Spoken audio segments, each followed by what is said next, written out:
Tim and I met in an English literature class our junior year of college, and we've been together the 10 years since. While he ended up going into IT, I stayed in the liberal arts track and ended up doing non-profit work after college when I realized I didn't actually want to be a school teacher. Just to say that we always assumed he'd out-earn me by a considerable margin. Though when he made more, I always insisted we split things evenly to avoid potential resentment down the road. I've had sort of a non-linear career path, but ended up switching to the corporate world. To make a long story short, my liberal arts degree and time doing non-profit work gave me a lot of skills that enable me to really excel professionally in some more niche areas. I recently started a new job as a consultant, making way more than I'd ever anticipated. When I got the offer, I told Tim that the pay was amazing, but he didn't ask about the actual amount, and I didn't want to be braggy about it, especially since I was fairly sure it was above his current income.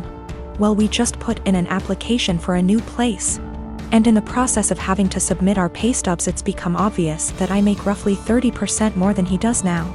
I expected him to think that was cool, since he's a feminist and has always been super supportive of my career. But instead he started to make increasingly harsh jabs about how I cheated the system to get where I am. That no English Lit major makes more than a cybersecurity professional without cheating somehow. His major point is that I got my first job out of nepotism, which set me up to trample more qualified people who didn't have the same advantages. It's true that I got my first post-college job after being referred by a sorority sister, but it was for non-profit work making $22K /year, not exactly at somebody's daddy's firm. He also points out that at my first corporate job, I snagged a big promotion after volunteering to take on starting up the company's diversity /equity / inclusion program, and I'll admit that were I a white man, it's highly unlikely I would have been able to be the face of the eventually high-profile diversity program. Tim also notes that I was awarded a small college scholarship for being a promising female writer, when no such scholarship existed for males. But all that said, I still don't feel like I cheated the system, and it makes me angry to listen to him joke about it. Especially since I grew up blue-collar and worked full-time while going to school full-time to afford my degree. I reached a breaking point yesterday when he made a crack about how the new / first woman on his team is an obvious diversity hire. I told him that his jokes about women cheating the system to get ahead aren't funny or guy talk ribbing, as he says. They make him sound like an insecure little boy. He told me I was being a naive Karen, and we haven't really talked since yesterday. My husband doesn't like to go out much. It's not something that I've ever faulted him for or been mad at him about. We've never gotten in fights about it till now, and it's something he told me up front when we had first gotten in the relationship 4 years ago. I'm never going to be the kind of person that likes to go out a lot. I just want to hang out at home. And I of course said that it was fine because that's not a flaw to me, it's just a character trait. I used to suffer from depression due to a lot of traumas in my life. I found it really hard to go outside at all, and especially alone. I missed out on a lot of experiences because of this. In our first year of dating, he got me to have more confidence in myself, so I stopped hiding. I got a therapist and have been on a wonderful little antidepressant. We got married 1 year later, and I'm still happier than I have ever been, and I'm incredibly grateful to have him in my life. That hasn't changed one bit. Now, I know that this isn't what he does. I know that he doesn't stay inside because he's depressed, it's because it's in his nature to be a house cat. And like I said, I'm still fine with that. Lately he's not okay with me doing this, though. If I ask him if he wants to see a movie with me and he said no, or the more common, I don't know, maybe, I'll usually ask him 2 more times, and then if he still says no, or maybe I'll go by myself. It's the same with going out to dinner, taking little classes, etc. We had fun with this at first. I would come home from doing the thing, and then I would excitedly tell him what I'd done and the people I'd met. He'd happily listen and hug me and kiss me on the forehead. It was a really beautiful thing. At one point we called it My Little Adventures, and I would take Polaroid pictures and show them to him and then hang them on the kitchen wall. It was a seriously beautiful point in our relationship, and the times that we would go out and take Polaroids together were some of the happiest times in my life. I even made it a point to have us go to things that he liked to do. It was great. It was seriously so great.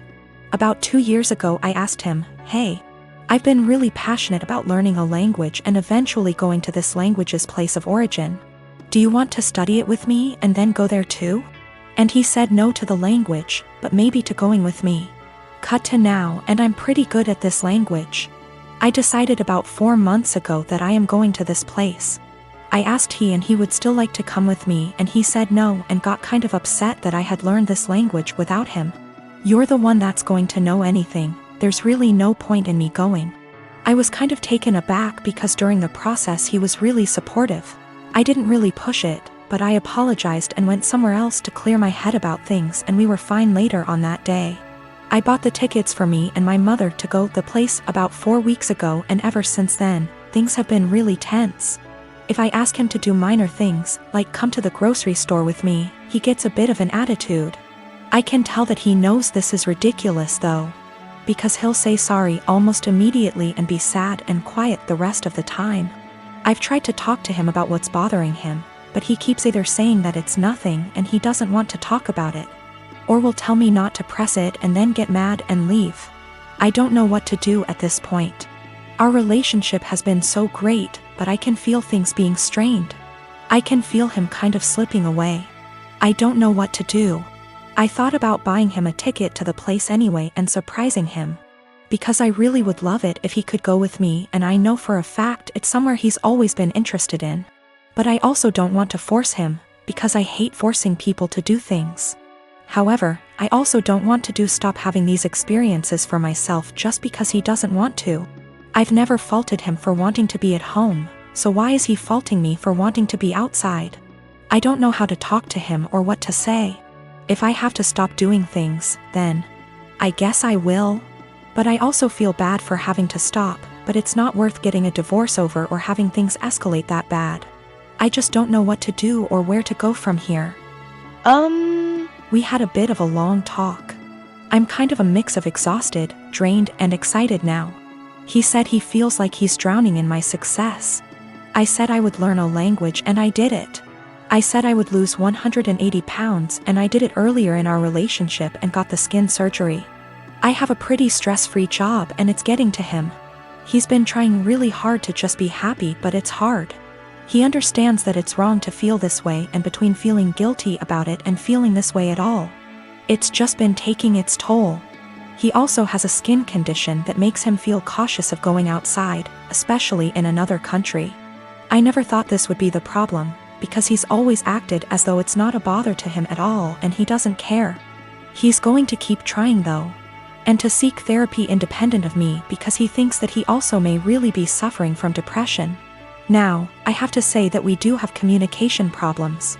Our friendship, 2 years before dating, started off long distance in Antwerp, so we're still kind of better with text talking than out loud speaking. Sometimes we have a hard time saying when things are bothering us out loud. So we'll text it out and then read off of that text because we find it hard to verbalize, and sometimes we just take things harder than we should. We've agreed to go to marriage counseling and we're making an appointment together tomorrow, so there are good things afoot. For more good news, he's agreed to go on vacation with me and my mother.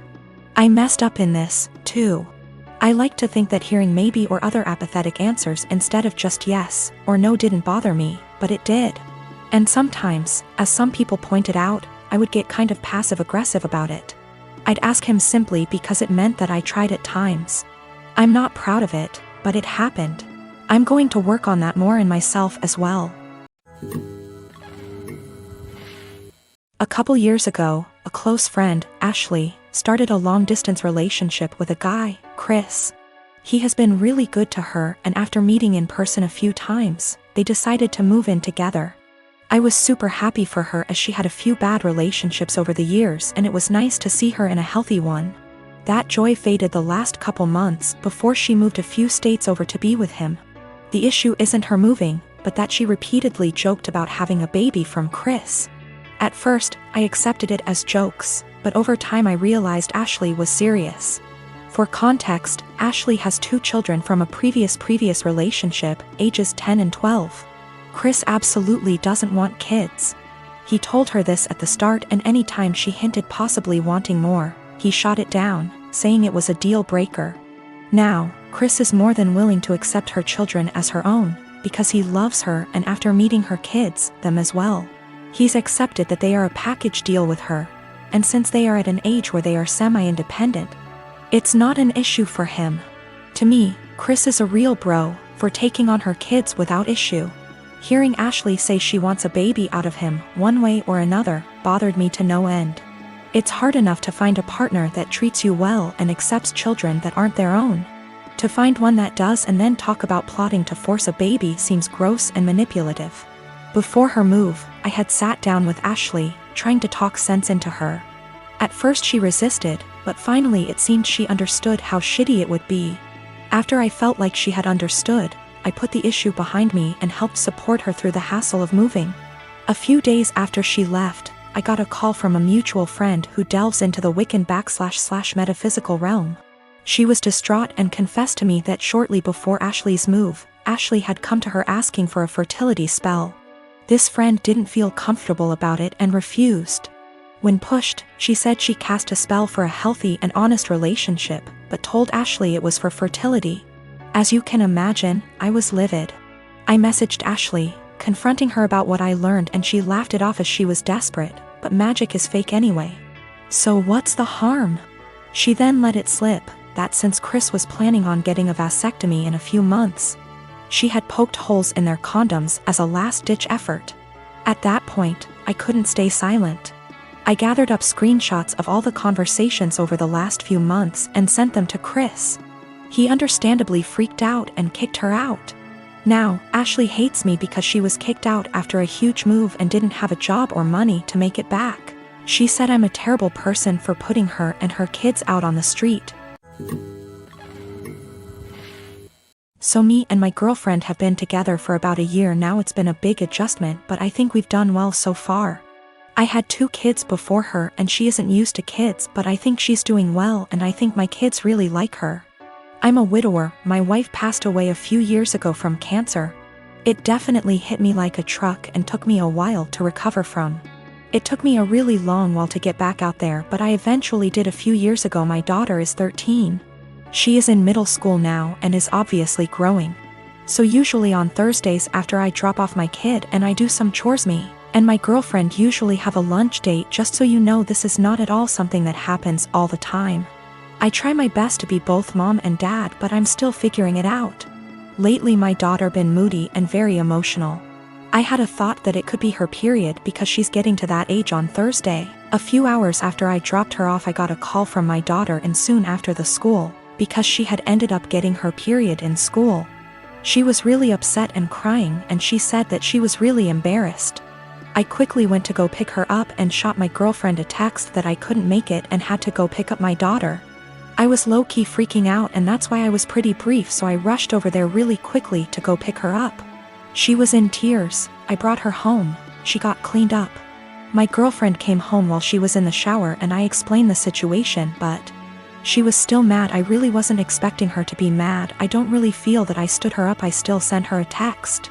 It was really just under heat of the moment and I was really focused on one thing, and it was an honest mistake. She lost it on me, saying that it was a move to leave her hanging like that and not even answer the phone when she was calling her to see why I set her up. I never received a call from her. If she did, I triple-checked. I said I apologize for that, but I was in a rush to go to the store before I went to go pick up my daughter and I was just focused on one thing. She said that it wasn't an excuse to stand her up. She said that it was just a period. The school gets her a change of clothes and a pad, they have it there, and it wasn't an excuse to be so disrespectful, because she was taken care of. I tried saying that she probably just wanted to be in the comfort of her own home and she was really embarrassed, so I should go pick her up. She's still really upset at me, but I really don't get why, given the circumstances. I feel like this was justified. Then I stopped arguing with her to go check on my daughter because she was out of the shower. Me and her talked and everything, and now she's okay.